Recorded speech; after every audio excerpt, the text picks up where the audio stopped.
Pero ayuda is ayuda, mga kababayan. Hindi mo nga lang ito mahahawakan kagaya po ng ibang mga ayuda na pera po ang inilalapag. Pinagaganda lang nitong si Marcoleta ang tawag. Pero walang ibang pamamaraan. Mga kababayan, yan ang theory ko dyan. Through subsidy, yan ang pamamaraan niya. Pero ang tanong, papayag ba yung House? Papayag ba yung Senado sa gagawin ni Marcoleta? Of course, hindi.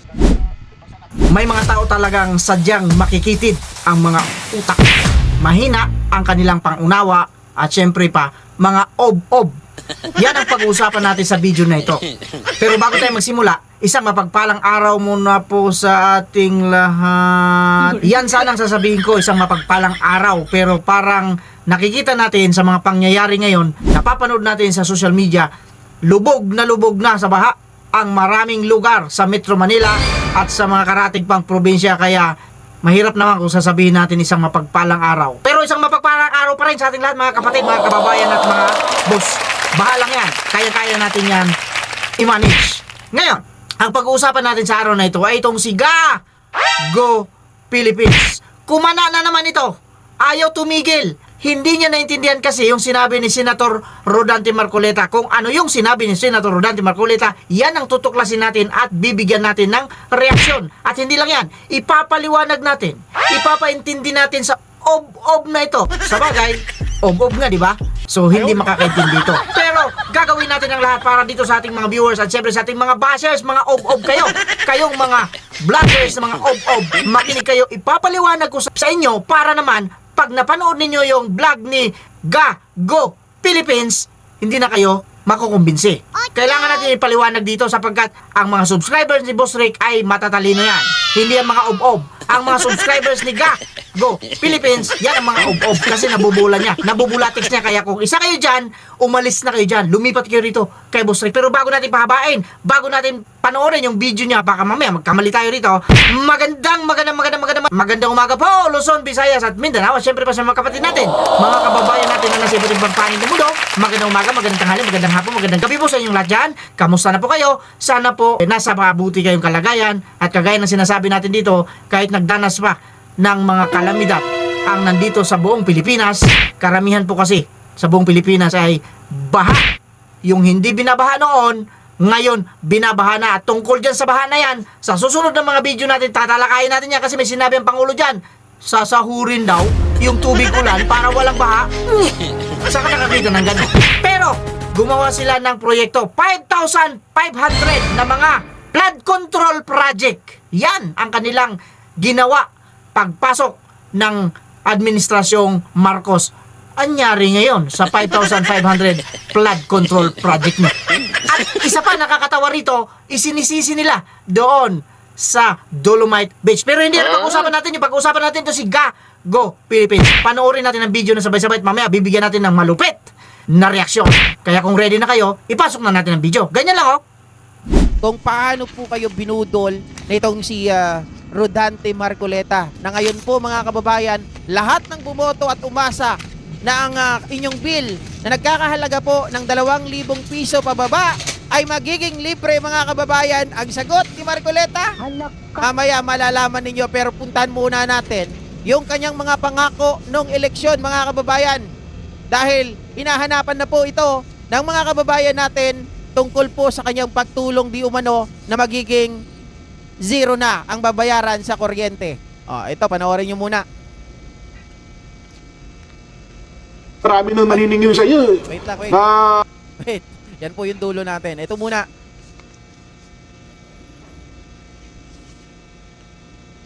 Ito na guys yung pinakahihintay natin. Oo. Nagsumiti na ng kanyang top priority bill si Senador Oo. Marcoleta.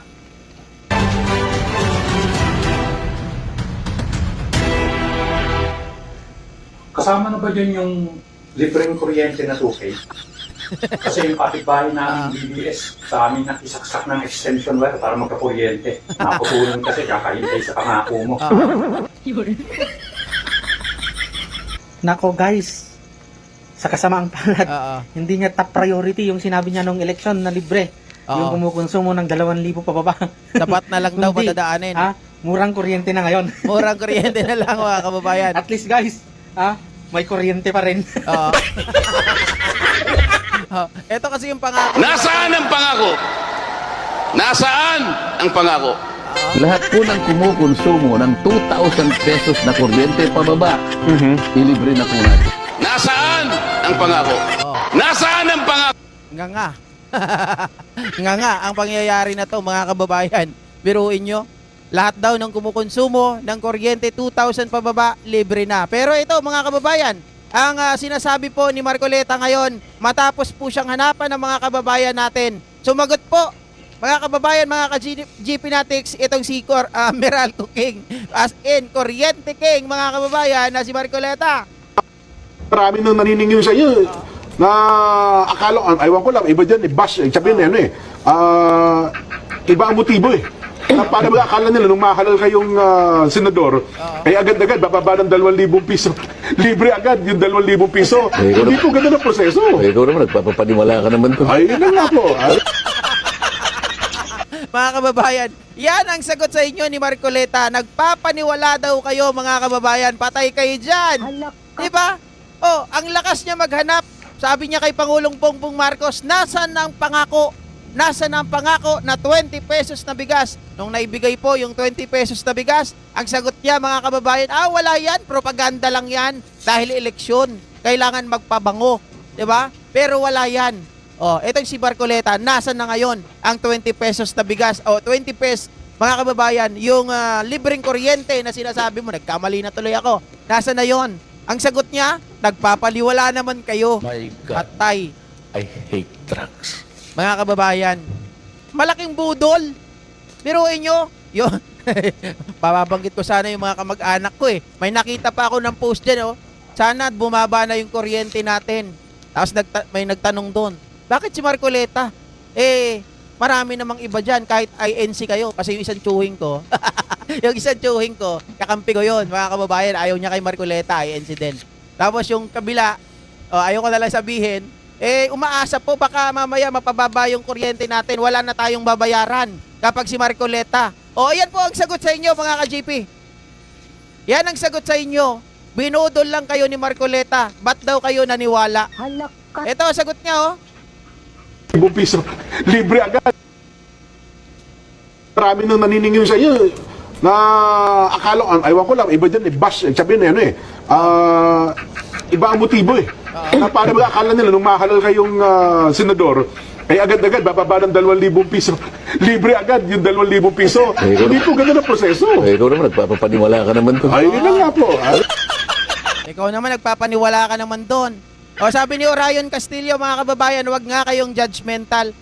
Orion, meron bang bill, priority bill itong si Marcoleta na magiging libre na yung kuryente? Wala naman po ako nakita doon sa kanyang priority bill na libre na ang kuryente. Ang sabi niya po mga kababayan ngayon, ang kanyang priority bill, dadaan na lang din daw sa tax. Ay nako, mga kababayan, mga ka-GP Natics. Siyempre, unang-una, yung mga kuryente na yan, alam po natin yan ay mga private, di ba? Private. Paano?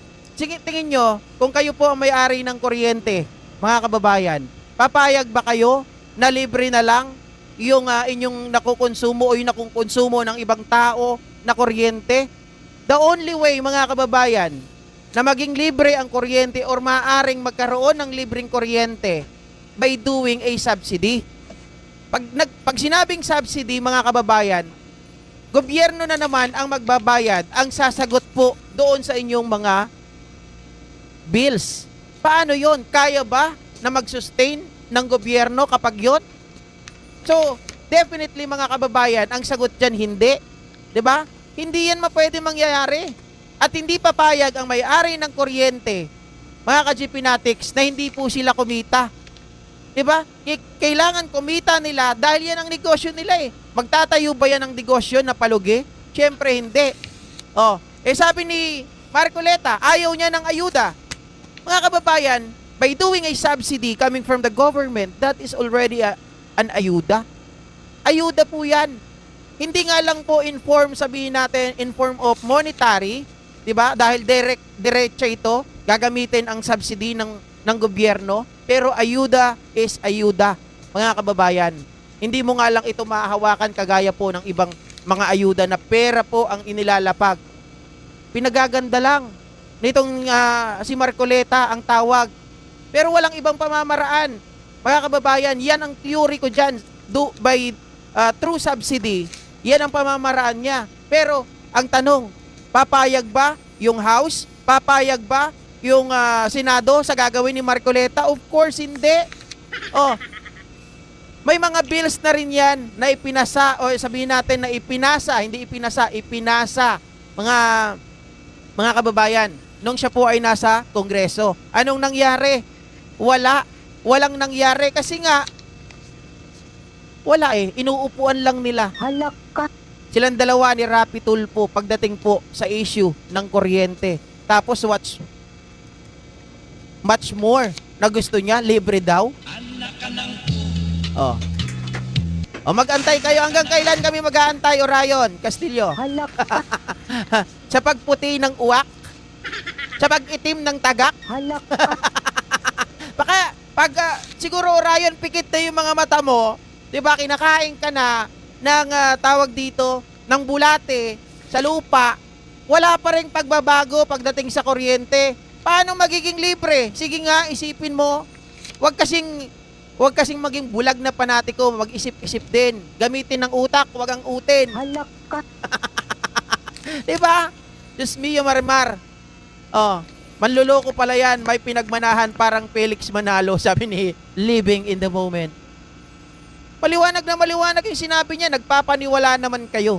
Oh, ibig sabihin mga kababayan, binudol lang kayo. Yun ay pangako, mga kababayan, na hindi pwedeng mangyari. Sabi nga ni Patrick Lopez, pinangakuan na kayo, gusto nyo pang tuparin. Halak ka. Diba? Yan ang sinasabi ko sa inyo kasi mga ob-ob kayo.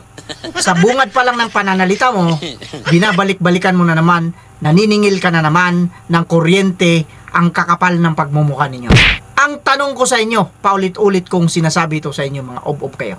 Nung panahon ba ng eleksyon, bumoto ba kayo dyan kay Senator Rodante Marcoleta? Ang kakapal ng pagmumukha ninyo na maningil kayo ng libreng kuryente. Yan ang sinasabi ko sa inyo, mga ob-ob kasi kayo. Ngayon, sa boses pa lang nito, parang galing sa ilalim ng lupa ito. Pansin ninyo, yung boses nito, ayan na! Teka, nasaan na? Yung libreng kuryente ni Senator Rodante Marcoleta! Nabudol na naman kayo! Yan ang sinasabi nitong ugok na ito. Papaliwanag ko yan sa'yo mamaya. Umpisan natin yung ating malupit na ribat doon sa mga sinabi nitong Go Philippines. Sabi niya rito, hanggang ngayon, naniningil pa rin itong kupal na itong Go Philippines. Hindi lang siya, kumuha siya ng clip ng isang ob-ob din na content creator. Alam ko, content creator ito kasi kinuha niya lang yun Kagaya nung mga ginagawa nila nung nakaraan, nagkakalap ito sila ng mga ebidensya kuno para maningil kay Senator Rodante Marcoleta. Pag-uuntugin ko kayo. Yung content creator, isama mo na, tsaka ikaw, Go Philippines. Pag-uuntugin ko kayo na ganun. Kasi ang kikitid ng mga utak ninyo, walang laman ng mga utak ninyo. Gusto nyo lang manira. Sinasabi ninyo na nagbago na, nabudol na, at sinasabi ninyo na ginamit lang ni Senator Rodante Marcoleta ang libre kuryente para manalo siya sa nagdaang eleksyon. Ob-ob kayo! Kayong lahat ng mga vloggers, ang sarap niyong pag-uumpugin. Na gano'n. Ngayon, ito yung sinasabi niya rito. Naniningil nga ito. Ang kapal naman na mukha ninyo. Kung sino pa yung hindi bumoto, yung pa yung makakapal ang mukha, yung pa yung makakapal ang apog, lahat na ang kakapal ng mukha ninyo. Kayo pa yung naniningil. Samantalang kami na bumoto, marunong kami magantay. Hindi yan ganyan. Hindi yan basta-basta. Ob-ob kasi kayo. Kaya ang akala ninyo, pag naupo na si Senator Rodante Marcoleta sa Senado, malilibre na yung kuryente ninyo kagaya ng content creator na pinakita mo dyan. Kagaya mo rin yun. Ang sarap ninyo pag-uumpugin. Sa totoo lang, kung tumawa ito, di ba? Parang kuliglig na nasa ilalim ng lupa. Nakakita na kayo ng kuliglig. Eto yun, siga, Go Philippines. Mukha kang kuliglig. Mukha kang tipaklong. Gusto mo, untugan tayo ng ulo. Patigasan tayo ng ulo. Di ba? Payag ako. Kahit sino sa inyo, magsama-sama kayo, pag-uumpugin ko kayo. Ngayon, ito yung sinasabi itong ob-ob na ito. Nagpalabas siya ng video Saganang Mamamayan, kinuha niya, talagang tinanggal niya yung tinanggal niya yung logo ng Saganang Mamamayan at saka Net25. Ob-ob ka, kahit tanggalin mo pa yan, halatang halata, kitang-kita, alam na alam namin yan, galing yan sa Net25. Kinuha mo, para ipakita dyan, para kontrahin yung mga sinasabi ni Senator Rodante Marcoleta na libre na yung 2K. Papaliwanag ko sa iyo kung bakit. Sa napanood nating video, nagsasalita dyan yung isang angkor na si Jen Subarjaga. Sabi niya, marami na po naniningil sa inyo Senator. Kasi ang alam po nila, ang akala nila, pag nanalo na po kayo bilang isang senador, libre na po yung kuryente. Nabubulol ako sa iyo. Go, Philippines.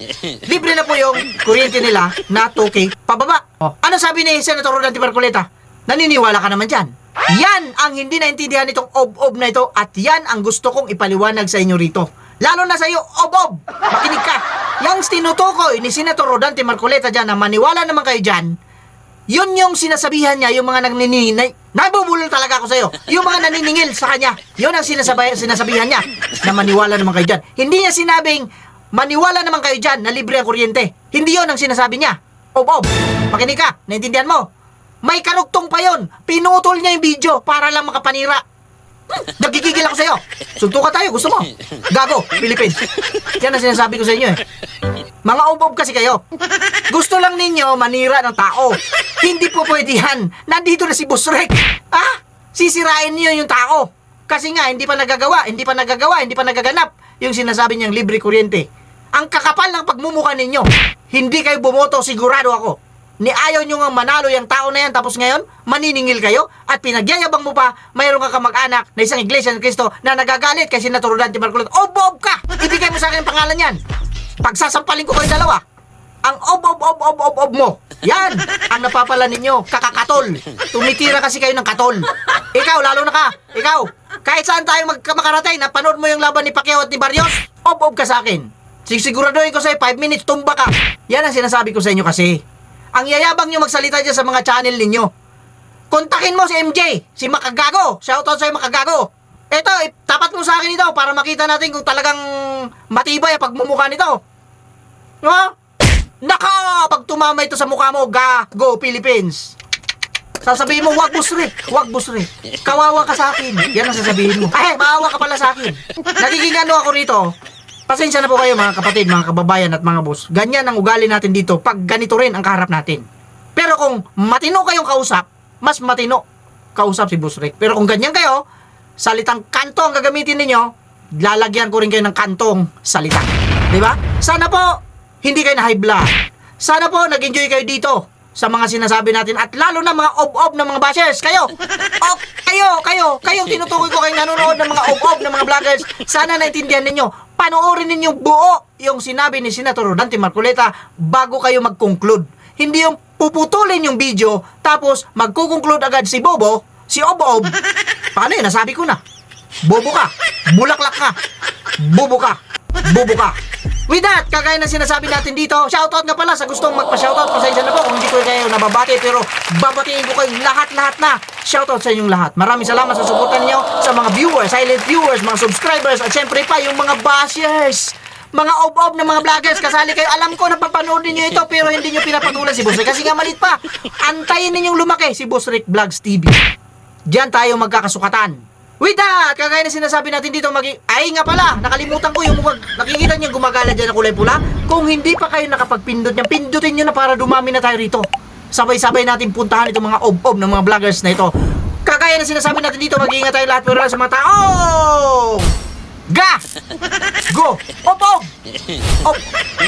Ob-ob!